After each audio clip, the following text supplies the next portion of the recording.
Assalamualaikum warahmatullahi wabarakatuh. Selamat pagi dan selamat datang di Potsmada, setiap cerita menginspirasi. Saya Sumai Rasa Dan saya Windy Maifara Francila Marpau akan menjadi host di episode kali ini.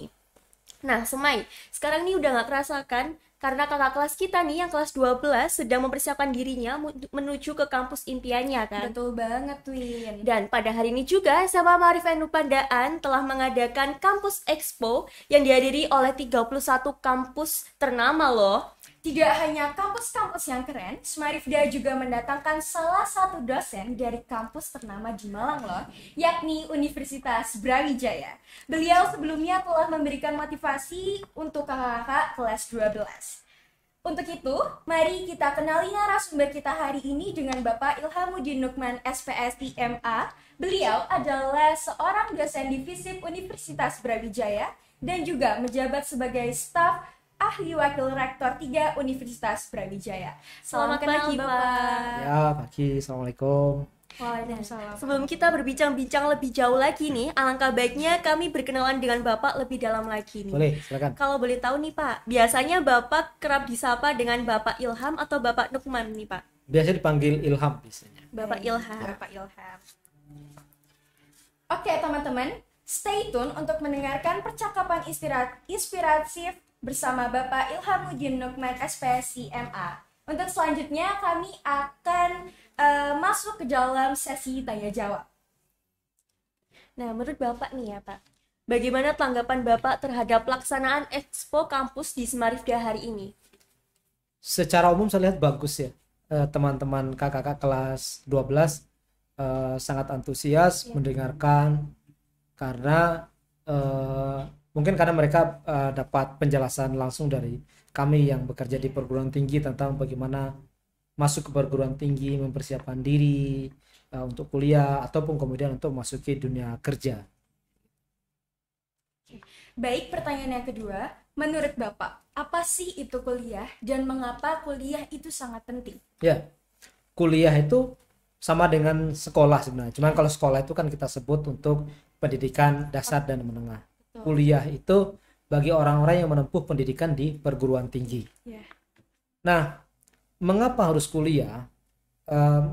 Kita harus tahu, ini buat adik-adik semua ya, semakin ke depan, masa-masa depan nanti semakin tantangan dunia kerja, dunia profesional itu semakin kompleks. Oleh karena itu, kalau sekarang mungkin orang tuamu bisa bertahan, bisa bekerja dengan lulusan SMA atau lulusan SMP gitu, tapi ke depan kamu butuh pendidikan yang lebih tinggi supaya bisa bekerja secara normal seperti orang-orang pada umumnya, berkarir di tempat-tempat yang bagus. Nah, tadi saya sampaikan juga, semakin tinggi pendidikan kamu, maka semakin besar peluang kamu untuk masuk ke dalam dunia karir yang lebih profesional atau dunia karir yang lebih luas gitu. Karena juga dengan pada saat kamu kuliah, kamu bukannya sekedar punya gelar setelah kamu menempuh pendidikan di kuliah, tapi kamu juga akan punya banyak jejaring, punya banyak rekan, punya banyak teman, relasi yang berasal dari daerah yang berbeda-beda. Nah, ternyata memiliki relasi dengan teman-teman yang dari berbagai daerah ini penting karena mereka nanti punya cerita yang beda, pengalaman yang beda, bahkan punya inspirasi yang beda, punya masa depan yang rencana cita-cita yang berbeda. Nah, berinteraksi dengan orang-orang ini akan membuat kamu punya wawasan yang luas. Dalam bahasanya tuh ya open mind lah, tidak hanya di sini aja. Tadi saya bilang ke anak-anak itu, mosok sepanjang hidupmu hanya ada di Pandaan saja. Yang minimal keluar sedikit lah dari Pandaan. Kalau sekarang orang tuamu di Pasuruan, kamu keluarlah, bisa tidak hanya di Pasuruan. Karena Indonesia itu luas, dunia itu banyak ragamnya, dan kamu harus punya cita-cita untuk sampai pada situasi itu gitu. Siapa tahu nanti dari sini, siapa who knows ya, ada nanti dari alumni sini yang ternyata kuliah di Eropa, di Jerman misalnya. Amin ya. Siapa tahu di antara kalian berdua itu nanti kemudian kuliah di mana? Di Perancis. Pas saya jalan ke Perancis, Pak, sekarang ada di sini. Oh, keren itu. Iya, betul. Harus memiliki kesempatan untuk kuliah. Jadi diusahakan semaksimal mungkin itu. Mungkin sebagian orang berbicara Wah, saya kuliah nanti nggak punya beasiswa. Beasiswa itu nggak punya biaya. Biaya itu urutan kelima. Yang pertama itu kamu punya semangat dulu untuk kuliah. Orang kalau punya semangat, maka dia punya berpikir gimana caranya. Kan orang bilang jika kamu punya keinginan, di mana ada keinginan, maka di situ akan terbuka jalannya. Nah, ini gimana mau punya jalan, keinginan aja enggak punya. Kan begitu. Ya. Yang selanjutnya nih Kak. Kan kakak-kakak ini kan mau masuk ke kampus impiannya. Nah, menurut Bapak, aktivitas apa yang bisa mereka lakukan saat kuliah, Kak? Selama kuliah, saya selalu bilang ke mahasiswa saya, kalau kamu sudah kuliah, jangan hanya kuliah, tapi kamu harus bergabung ke dalam organisasi, ikut kegiatan organisasi di kampus, ikut berbagai macam kegiatan-kegiatan kepanitiaan yang positif di kampus. Karena begini, orang kuliah itu bukan hanya sekedar belajar mata kuliah atau kemudian begitu lulus nanti punya gelar, bukan. Tapi yang dicari selama kuliah itu satu, pasti kamu cari ilmunya. Yang kedua, kamu harus cari pengalamannya. Nah, pengalaman diperoleh dari mana? Yang diperoleh dari satu, kamu ikut kegiatan kampus, kamu ikut kegiatan organisasi, dan kamu ikut berbagai macam kegiatan-kegiatan kompetisi yang ada di kampus. Sehingga kamu kan punya sesuatu yang beda tuh dibanding pada mahasiswa pada umumnya. Kamu kuliah, tapi kamu juga punya prestasi. Kamu kuliah, kamu juga punya pengalaman. Nah, selain dapat ilmunya, dapat pengalamannya, yang ketiga itu penting juga, kamu punya relasi, jejaring. Konsepnya jelas kok. Ya, risetnya jelas. Semakin luas relasi kamu, semakin bervariasi beragam relasi kamu, network kamu, maka semakin besar potensi kamu untuk sukses. Semakin besar, baik sukses karena usaha, sukses karena bekerja, ataupun sukses karena kamu jadi seorang entrepreneur, jadi seorang yang mandiri dengan berbagai macam minat, bakat, kemampuan yang kamu miliki. Jadi ibarat kata begini, kalau kamu jualan gitu, anggap saja jual es campur gitu, tapi yang kamu kenal satu orang, maka yang beli peluangnya cuma satu. Tapi kalau kamu punya teman relasi 100 orang, maka berpotensi yang beli 20 orang gitu. Maka semakin luas jejaringnya, semakin luas relasinya, maka semakin tinggi peluang untuk suksesnya. Jadi begitu, dapat ilmu, dapat pengalaman, dapat relasi. Saya selalu bilang tuh, saya sering sentil tuh mahasiswa saya jadi mahasiswa kupu-kupu, kuliah pulang. Jadi mahasiswa 3K juga saya bilang, kos, kampus, kakus gitu. Enggak ada yang lain kerjaannya gitu. Jadi itu yang harus dilakukan nanti selama kuliah. Jadi teman-teman, keluar dari zona nyaman itu penting banget. Yang sudah dikatakan oleh Bapak Ilham tadi, kita kalau misalkan sudah explore itu bakal dapat pengalaman, prestasi, dan relasi. Jadi penting banget untuk keluar dari zona nyaman. Baik, masuk ke pertanyaan selanjutnya. Apa yang harus dimiliki seseorang untuk menjadi mahasiswa? Tentu saja saya tidak ingin bicara yang administratif dan normatif. Administratif normatif itu contoh, ya berarti kamu harus pilih kampusnya di mana, kamu harus pilih prodinya di mana. Itu administratif dan normatif. Tapi saya ingin bicara yang lebih tinggi, lebih kompleks dari itu. Orang kalau mau kuliah, maka yang pertama dia harus punya semangat untuk kuliah dulu. Jangan sampai kamu udah kuliah tapi kemudian aduh ngapain saya kuliah? Wah, kuliah pengen netok gitu. Akhirnya kemudian nggak jadi lanjut kuliah. Banyak yang demikian. Karena apa? Tidak punya big dream, impian besarnya kalau nanti setelah saya lulus kuliah tuh saya mau ngapain. Nah, mahasiswa yang biasa-biasa saja itu cenderung berpikir demikian. Ya sudahlah kuliah, terus datang ke kampus, kerjakan tugas, selesai pulang gitu. Ya kamu jadi sarjana, tetapi nanti setelah kamu jadi sarjana, so what will you do gitu. What to do gitu. Kan jadi bingung. Tapi kalau kamu nanti punya semangat, punya inisiatif, antusias untuk kuliah, setidaknya kamu sudah punya yang dua. Yang pertama, dapat ilmu, dapat pengalaman juga dapat. Itu ya. Nah, selain semangat tadi itu ya, kamu harus jadi mahasiswa tuh yang benar-benar doing your best ya, lakukan yang terbaik ya. Pasti. Ya, lakukan yang terbaik. Terbaik apa? Kuliahnya terbaik, ngerjakan tugasnya terbaik, lakukan bergabung organisasi terbaik, ikut aktivitas organisasi yang terbaik. Supaya apa sih? Ibarat begini, pisau, ibarat katanya kita pisau ya. Iya. Pisau itu kalau sering diasah, sering ikut organisasi, sering ikut kegiatan di kampus yang positif, sering ikut kompetisi sehingga punya pengalaman prestasi gitu, maka semakin tajam pisau ini. Sama juga dengan kita. Sama dengan begini loh, untuk adik-adik berdua ini. Jadi host itu nggak gampang loh ya. Iya. Awalnya itu kan bisa jadi grogi, terus Iya. mau ngomong apa, tadi udah latihan udah bagus, tiba-tiba pada saat harus action gitu, ngeblank. Ini udah mau ngomong otaknya udah tapi mau keluar di mulutnya nggak sinkron. Nah itu butuh pengalaman. Dalam bahasa yang lebih kerennya butuh jam terbang. Jam terbang itu diasah dari apa? Ya kamu harus sering terbang gitu. Iya. Bahkan ada sebuah buku itu nulis begini, ada rumus 10.000 jam terbang. Orang baru disebut sebagai seorang master, seorang pakar, seorang ahli apabila telah melalui aktivitas yang sama itu selama 1.000 jam, 10.000 jam. Jadi kalau mungkin 1 jam pertama kamu jadi host masih grogi, jam kedua kamu mulai lancar, jam ketiga kamu sudah mulai fase, sampai dengan 10.000 jam itu kamu gak pakai skrip, pakai ini pun udah keluar secara otomatis. Makanya itu butuh yang namanya jam terbang tadi itu. Makanya itu yang harus disiapkan. Kemauan, semangat ada, tapi juga nanti do your best. Baik, kan sekarang anak muda itu sering sekali tidak percaya diri ya Pak.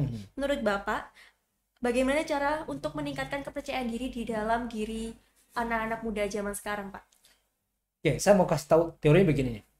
Soal percaya diri atau tidak, itu sebenarnya kalian terlahir dengan percaya diri. Terlahir dengan percaya diri. Kan selalu tuh dulu kok orang tua bilang, wah hebat anakku, oh pintar, oh cantik, oh ganteng gitu. Itu sebenarnya kita sudah terlahir dengan percaya diri itu.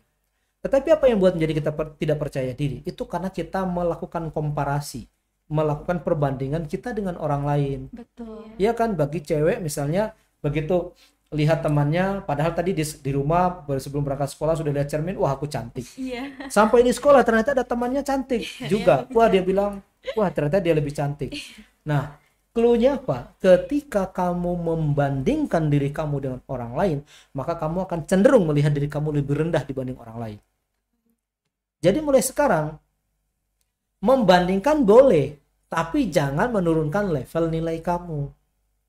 Nah, disinilah bicara soal percaya diri itu.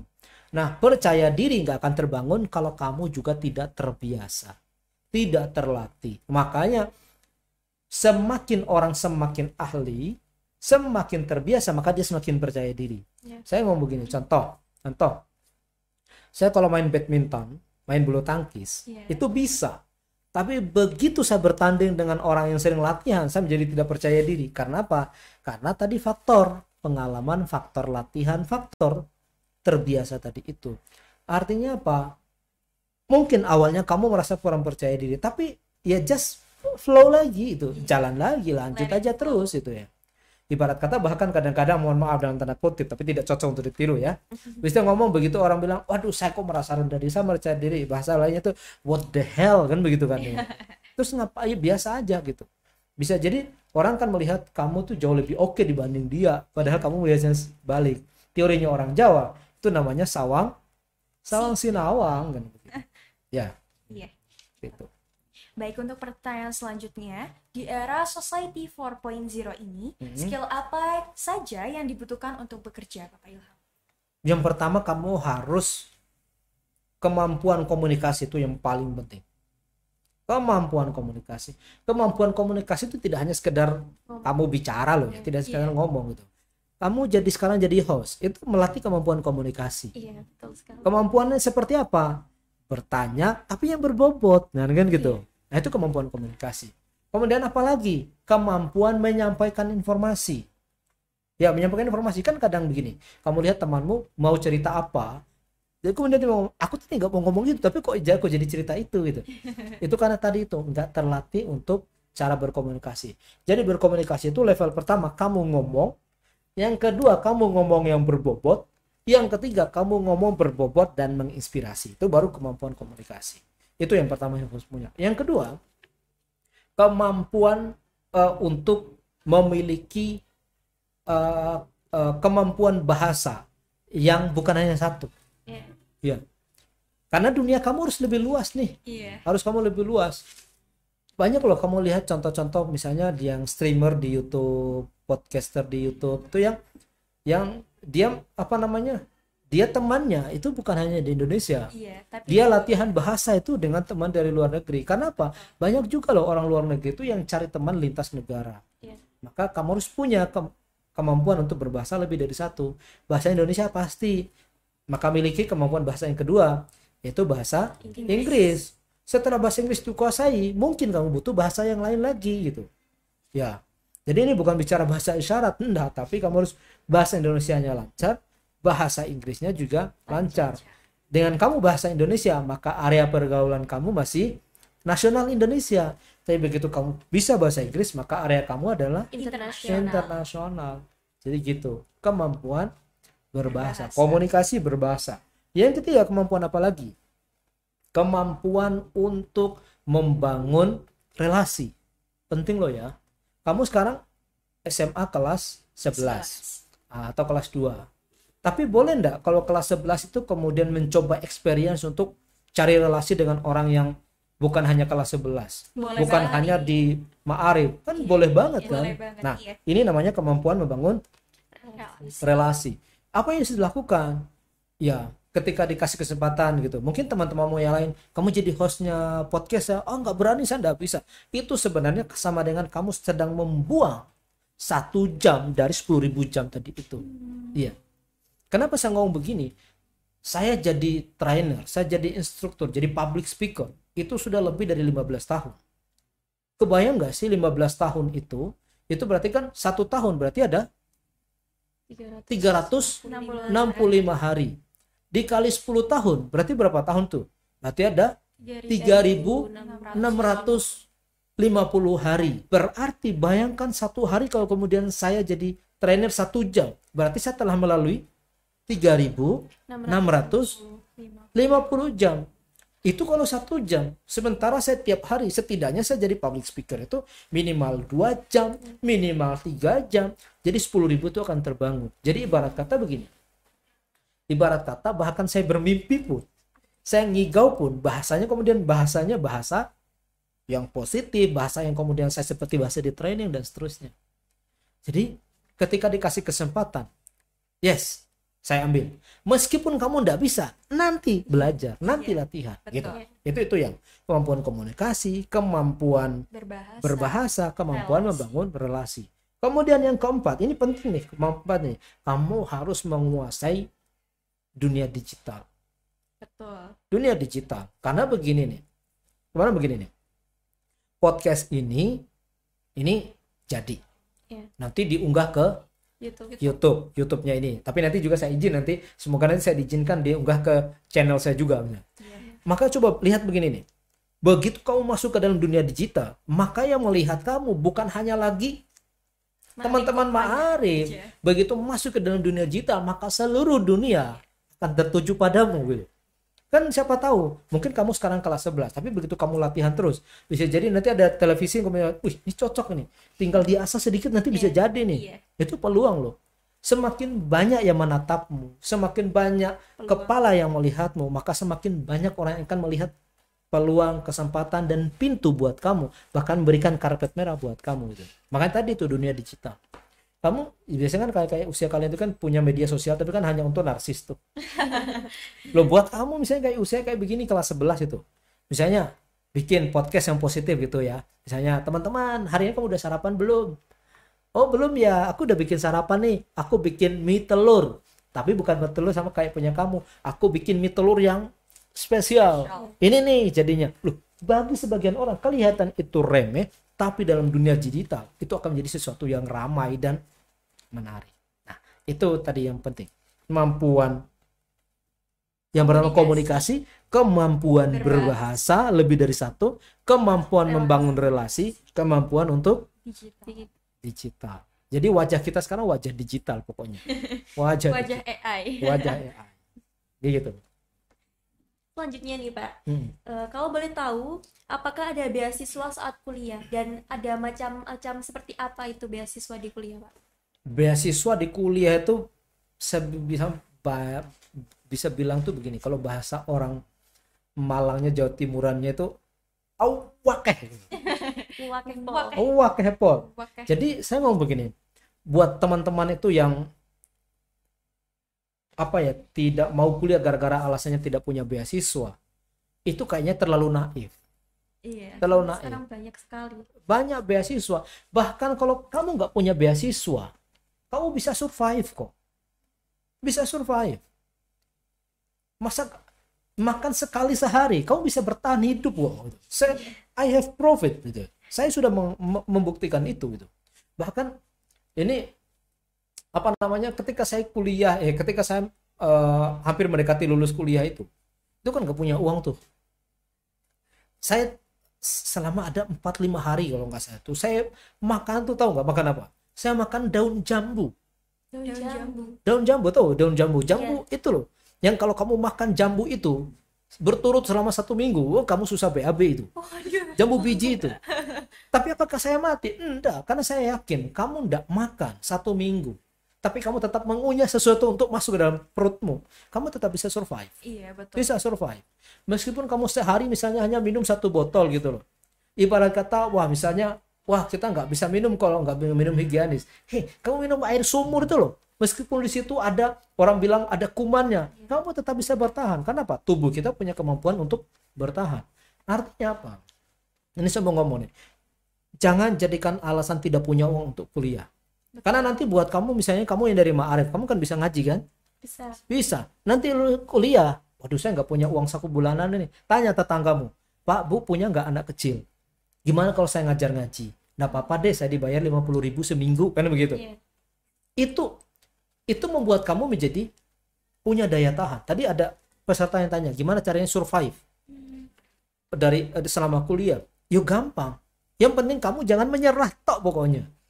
Jangan menyerah tok. Saya ada mahasiswa itu yang selama kuliah nggak ngekos. Karena nggak bisa bayar buat ngekos. Terus dia apa yang dilakukan? Dia tidur di musola kampung. Musola kampung. Jadi orang yang tukang bersih-bersih di musola kampung. Tapi pertanyaan saya, apakah dia mati? Enggak, malah dia segar bugar di kampung. Kita orang NU kok. Setiap hari selalu ada tahlilan. Orang tahlilan nggak mungkin tahlilan doang, mesti ada di situ berkata. Lo kebayang dong, dia nggak punya uang saku, tinggal di musola, tiap hari dia hanya bersih musola, tapi tiap hari dia bisa makan tanpa nggak punya uang. Kita tuh bukan bicara uang kok, tapi bicara tentang bagaimana kamu bisa survive kuliah meskipun kamu sehari makan sekali gitu. Banyak ya begitu. Dan saya sudah menunjukkan, apalagi kalau kamu yang sudah punya biaya difasilitasi orang tua, kalau kamu nggak kuliah serius, itu namanya kebacut itu bahasa Jawa Timuran itu, kebangetan gitu, bahasa yang lebih ini lagi terlalu gitu. Jadi begitu. Jadi bisa kok. Ini bukan masalah ada uang nggak ada uang. Ada beasiswa banyak banget. Bisa begini, kalau mohon maaf ya, saya mau ngomong ini. Kamu kuliah tapi nyari beasiswa nggak dapat, kamu bisa datang tuh ke rumahnya wali kota, ke rumah bupati, tunggu di depan, Pak saya mau kuliah tapi saya nggak punya dana, tolong saya dikasih beasiswa Pak, saya ini nilai saya SMA saya bagus semua Pak, saya pingin kuliah Pak. Masa sih nggak ada orang yang akan memperhatikan kamu? Banyak Pak, banyak. Di dunia ini ada banyak sekali orang yang punya kepedulian terhadap pendidikan dan mau mensupport anak-anak yang mau kuliah, mau mendapatkan pendidikan. Masalahnya tinggal kita mau atau tidak mau. Dan satu hal yang saya yakini sebagai orang Islam itu, orang yang niat berangkat dari rumah cari ilmu, tidak mungkin dia melarat. Karena apa? Janjinya itu Rasulullah mengatakan, orang yang keluar dari rumahnya menuju tempat dia cari ilmu, maka dia akan didoakan seluruh isi langit dan bumi sampai dengan dia pulang kembali. Tahu nggak tentang hal itu? Disampaikan oleh gurunya di sekolah. Itu artinya apa? Mungkin doa kamu nggak dikabulkan oleh Allah, mungkin doa kamu nggak makbul, tapi kalau yang doakan langit dan bumi, sisi langit dan bumi, coba apa nggak dikabulkan oleh Allah itu? Ibarat kata kamu ingin menangis kepada Allah, ya Allah gitu, Allah sudah nangis duluan, nggak usah doa, saya beri gitu. Artinya apa? Saya ingin bilang itu, jangan karena alasan biaya kamu nggak kuliah, jangan, karena ke depan itu kamu akan kesulitan kalau kamu tidak punya pendidikan tinggi. Sekarang loh ya, mungkin zaman orang tua mau dulu mau kerja lulus SMA saja sudah cukup. Tapi sekarang setiap rumah ada sarjananya gitu. Sekarang berarti saingan kita kan dengan para sarjana kan. Maka yang SMA kemungkinan secara matematis akan kalah dengan Yang sarjana. Nanti dijawab begini tuh, tapi kan orang lulus SMA kan tetap bisa survive, itu urusan rezeki. Iya. Rezeki itu urusan Allah, urusan kita tuh ikhtiar. Nah itu ikhtiar. Jadi di kampus itu beasiswanya wakeh. Beasiswa dari negara ada, beasiswa dari daerah ada, beasiswa dari perusahaan ada, beasiswa dari yayasan ada, banyak lah. Jadi begitu. Ya. Last but not least, apa pesan Pak Ilham untuk seluruh siswa di Smarifda maupun semua yang menonton podcast hari ini? Oke, saya mau ngomong begini nih. Smarifda ini saya 3 hal ya mau saya sampaikan. Satu dari sisi SMA-nya gitu ya. Kamu yang sekolah di SMA sini, SMA Ma'arif NU di Pandaan sini. Harapan saya, ingat dunia kamu tidak hanya selebar Pandaan. Dunia kamu tidak hanya selebar Pasuruan. Dunia kamu seluas Jawa Timur, seluas Indonesia dan seluas dunia. Itu satu. Jadi apa maksud saya? Kamu yang sekolah di SMA Ma'arif sini, kamu punya kesempatan kok untuk mendapatkan impian kamu kuliah dimanapun. Sekarang kamu cari saja. Kamu sekarang kelas 11 kan? Iya. Sekarang kamu mulai nyari beasiswa kuliah di luar negeri. Banyak sekolah yang kuliah di luar negeri itu yang beasiswa yang gratis itu banyak banget itu. Banyak banget itu. Tinggal kamu ibarat kata tuh tempelin impian kamu, saya ingin kuliah di sana. Kalau itu sudah kalau keluar. Where there is a will, there is a way. Di mana ada kemauan, di situ pasti ada jalan. Itu satu. Yang kedua, untuk teman-teman, untuk kita warga NU ya. Ya. Karena saya NU gitu. Ya, saya NU gitu. Saya mondok di Tebu Ireng gitu. Jadi nggak mungkin saya nggak NU kan begitu. Iya. Saya begini, kita ini kaum NU itu kan kaum sarungan. Ya. Iya. Kaum sarungan, kaum santri sarungan. Bukan berarti dunia kita dunianya itu enggak. Seorang santri itu harus punya big dream, big idea, big impact gitu. Big dream, big idea dan big impact gitu. Big dream apa? Kita harus punya impian besar. Kata Allah, laqad khalaqnal insana fi ahsani taqwim. Ahsani taqwim itu salah satunya sama sebagai kita diciptakan dengan dream yang sangat besar. Kamu harus mengimpikan sesuatu yang lebih dari yang bisa kamu bayangkan. Kata Allah gitu dalam hadits qudsi, saya sesuai dengan persangkaan hambaku. Kalau kamu punya pikiran positif bahwa Allah akan mengabulkan semua doamu, maka Allah akan mengabulkan doamu. Gitu. Yang kedua, big idea. NU itu punya sejarah panjang untuk punya dampak. Maka setiap siswa yang dari SMA Ma'arif NU yang ada di Pandaan ini harus punya ide besar bagaimana kamu bisa menjadi seseorang yang punya big impact gitu. Big impactnya apa? Clear. Khairun nas anfa'uhum linnas, itu big impact gitu. Kamu punya dampak besar. Maka supaya bisa big dream, big idea, big impact, saran saya tanpa terkecuali buat kalian yang ada di siswa NU, santri NU gitu ya. Kuliah, cari kesempatan kuliah dimanapun gitu. Cari kuliah kesempatan dimanapun. Kalau kamu kesulitan, aduh Pak saya kok susah kali mikir, tuh datang ke kiainya dan ke ustadz, bilang ke ustadznya, Ustadz kiai tolong doakan saya, ini airnya, nanti saya minum airnya gitu. Siapa tahu ngalap berkah. Terus yang terakhir untuk semua anak muda ya, saya masih muda juga lah gitu, hanya beda 1-2 tahun dengan kalian gitu. Ya, saya bilang ke semua anak muda, semua siswa yang sekarang masih SMA, masih SMP gitu, 10 tahun ke depan itu akan menjadi masa depan kamu yang akan punya kesempatan untuk memberikan dampak yang luas. So persiapkan diri mulai hari ini. Dengan tadi itu loh, pokoknya kamu punya kemampuan komunikasi harus oke, kemampuan berbahasa harus oke, membangun relasi juga oke, terus digital. Sekarang ini luar biasa ya. Luar biasa. Saya melihat, waduh, saya nggak bisa makanya kami menyebut generasi kami itu generasi yang paling bahagia. Karena apa? Kamu nggak tahu bagaimana rasanya main komputer. Itu begitu kita pencet enter, kita nunggu sekian detik baru kemudian jalan komputernya. Kamu sekarang kan enggak gitu. Kita merasakan bagaimana rasanya telepon di wartel gitu ya. Kalian kan nggak tahu wartel itu apa gitu. Tapi kan kita merasakan bagaimana telepon di wartel yang harus nunggu sekian jam, yang kita khawatir wih habis pulsanya gitu. Kalau sekarang semua sudah ada dalam genggaman. Ketika semua sudah ada dalam genggaman, berarti peluang kamu, peluang masa depan kamu, kesempatan kamu sebenarnya sudah ada dalam genggaman. Betul. Nah, tidak terasa ya, waktu berbincang-bincang kita telah habis dan sampai di sini saja perbincangan kita hari ini. Terima kasih juga untuk Bapak Ilham karena telah menyempatkan waktunya untuk hadir di sini dan memberikan inspirasi kepada teman-teman Potsmada. Siap. Nah, selain dari pemateri Expo Kampus tadi, kami juga mengundang alumni SMA Maarif NU Pandaan yang kini menjadi mahasiswa di perguruan tinggi nih. Sudah ada Kak Raihan Atilasya. Halo Kak. Halo semuanya. Assalamualaikum warahmatullahi wabarakatuh. Waalaikumsalam warahmatullahi wabarakatuh. Tuh. Bagaimana kabarnya Kak? Sehat selalu. Alhamdulillah.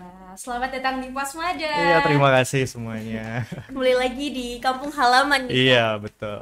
Alumni Semarifda yang saat ini menempuh di Politeknik Negeri Malang, Iya, betul Kak? Betul sekali. Sebelum kita melangkah lebih jauh, Kak Raihan, bisa nggak sih ceritain sedikit, spill the tea tentang diri Kak Raihan, kampus yang Kak Raihan tempuh, dan tahun berapa kakak lulus dari SMA Maarif NU Pandaan? Oke. Baik, sebelumnya saya perkenalkan dulu Iya, kali ya. boleh. Oke, saya Raihan Atilasya, saya alumni SMA Maarif NU Pandaan tahun 2021. Saat ini saya kuliah di Politeknik Negeri Malang, jurusan akuntansi prodi D4 Keuangan. Oke. Jadi prodi D4 Keuangan ini di mana kita kurang lebih sama seperti akuntansi, di mana kita belajar tentang tata niaga, di mana kita belajar tentang kehidupan dunia perkantoran itu seperti apa, mulai dari marketing, manajemen, dan lain sebagainya seperti itu.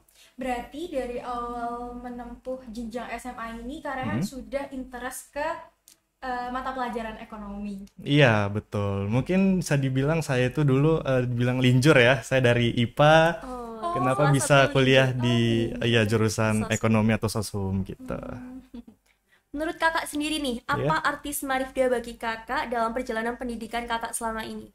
Artis Semarifda ya, Artis Semarifda menurut saya mungkin tuh sangat-sangat berarti ya si kalimat pendeknya ya, dimana di Semarifda ini saya banyak sekali belajar, mulai dari saya pertama awal masuk kemari, berkenal dengan guru-guru semuanya, banyak juga saya mendapatkan ilmu dari teman-teman dan guru-guru semuanya. Yang paling berkesan dari saya itu, apalagi saya ini bukan orang Jawa asli ya. Oh, dari mana Kak? Saya asal dari Medan. Jadi SMA saya itu saya di Jakarta, biasa pindah-pindah gitu. Jadi singkat cerita saya di sini, apalagi dengan komunikasi saya tidak bisa bahasa Jawa, mulai pertama kali di sini, disitulah saya banyak belajar tentang gimana sih budaya di sini, orang-orang di sini itu seperti apa. Apalagi saya beberapa kali pindah di daerah-daerah lain, dan menurut saya yang paling berkesan itu ya di SMA Maarif NU ini, di mana saya lebih banyak mengenal banyak orang dan belajar banyak hal lah seperti itu. Pesan dan kesan untuk generasi seterusnya yang bakal masuk ke SMA Maarif NU Pandaan. Mungkin dari pesan dan kesan untuk kita juga boleh? Boleh. Okay.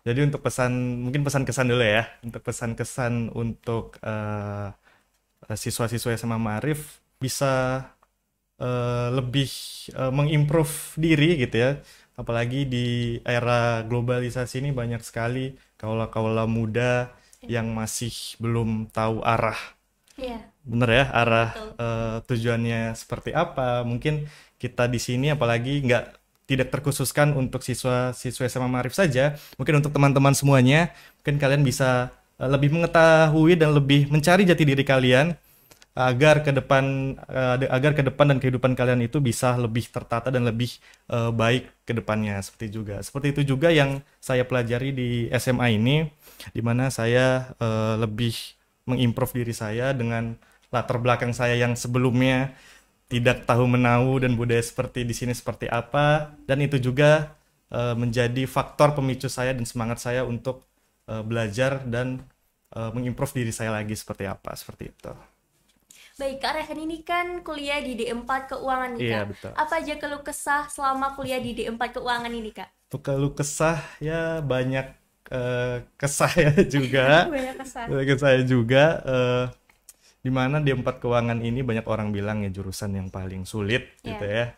Apalagi akuntansi, dimana orang kan menilai akuntansi itu wah ribet, itu kan menghitung matematika ini itu. Apalagi kalau nggak balance. Iya betul, kalau nggak menghitung balance tuh, goib ya juga. kalau nggak balance rasa pengen pindah planet gitu.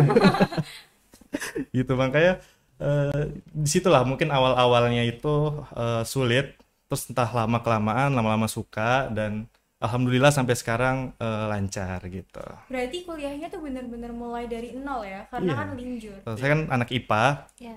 jadi mau nggak mau juga harus belajar. Iya. Mulai dari kelas 12 yang mulai dari ekonomi, manajemen, akuntansi segala macam gitu. Jadi kita harus belajar banyak hal lagi gitu. Nah setelah itu saya memberanikan diri untuk mengambil akuntansi yang dimana itu sangat bertentangan sekali Iya. dengan jurusan di SMA saya waktu itu, jurusan IPA. Mungkin setelah itu ya disitulah saya banyak belajar lagi tentang bagaimana sih akuntansi itu, jurusan itu seperti apa, yang dipelajari juga seperti apa. Mungkin itulah yang membuat saya suka dan betah di jurusan akuntansi itu sendiri, seperti itu. Nah, persiapan untuk linjurnya itu berapa lama, Kak? Untuk persiapan linjur kalau aku dulu mungkin termasuk cepat ya, bisa dibilang nekat juga gitu. Karena terlalu cepat, ingin berpindah haluan ke sosum itu kurang lebih 1 tahun. Itu kenapa alasannya kok ingin pindah jalur gitu, Kak? Oke, jadi kedua orang tua saya itu latar belakangnya ekonomi, mau nggak mau harus karena ada di belakang itu ada salah satu kerjaan dari orang tua juga ingin melanjutkan gitu. Jadi mau nggak mau harus masuk ke ekonomi agar bisa melanjutkan usaha dari orang tua itu sendiri, seperti itu.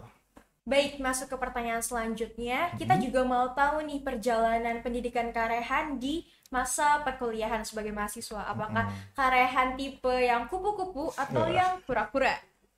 Oke, untuk tipe saya ya untuk di dunia perkuliahan itu awalnya saya sempat terbesit kayaknya lebih enak kupu-kupu deh.